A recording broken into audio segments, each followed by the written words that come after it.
We start here first. The Senzo Meyiwa murder trial resumes today. 5 men are accused of killing the former Bafana captain back in 2014. When the trial began earlier on this week, the first witness was questioned about the handling of the crime scene and whether the right processes were actually followed.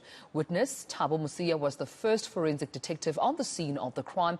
But our reporter Slindelo Masikane continues to monitor those proceedings for us today and gives us an update. Slee, good morning to you. Let's reflect back, if you may, perhaps on what has happened thus far and what to expect in court. Well, of course, we have the first state witness that will be back in the witness stand this morning. That is forensic investigator Sergeant Slindelo Masikane. He was the first forensic investigator that was called. He was on standby that evening on the 26th of October.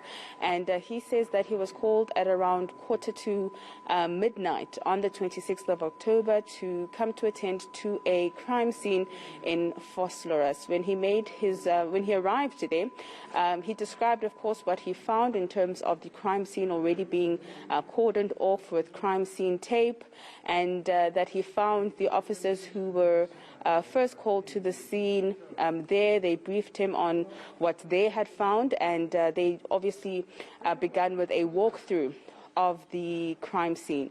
This is where he explained what he found and what he saw and the DNA swabs that he took at the crime scene. He says that he found a brown and white hat. He found a walking stick, cans of alcohol. There were some fragmented bullets which were also found on the scene. And what we saw transpiring on Tuesday, Dumelo, was the cross-examination, the beginning of the cross-examination of Sergeant Masikane by the defense.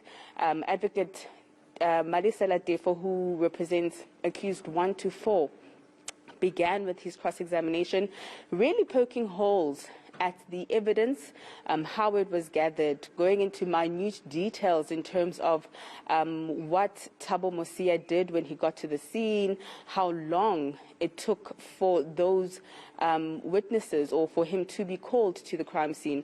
You would remember that from what we understand from the evidence is that Meyiwa was shot at around just after 8 p.m. that evening, and for forensics to be called, it took about 4 hours. And so what the defense is seemingly trying to do is to show that there may have been some kind of tampering with the crime scene, because what they pointed out during cross-examination was that the state is alleging that a 9mm parabellum gun was used to shoot Meyiwa. However, at the crime scene itself, there were no cartridges that were found. And so they put it to Masikane that if there were no cartridges that were found on the scene, is it possible that a different type of gun was actually used to shoot Meyiwa? For an example, a revolver.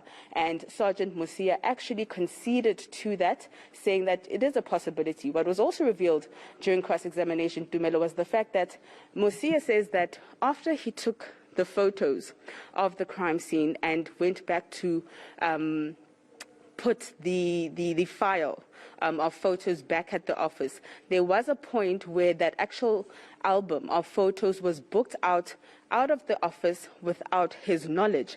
This is something that was revealed for the first time in court on Tuesday. Another aspect that was also revealed was the fact that the hat which was found on the scene, which is alleged to have belonged to the intruder, which is alleged to be accused number 3, Mtobi Simnube. It's alleged that he was wearing a hat when he entered the home of Kilukumalo's mother. The DNA found on that hat actually belongs to a woman. So the cross-examination of Masikane continues today with the defense obviously continuing to ask questions around the evidence and how it was collected. All right. Well, thank you so much, Slee. Quite a detailed summary there you just given us. The context quite helpful in understanding how we got to be where we are today. And we'll continue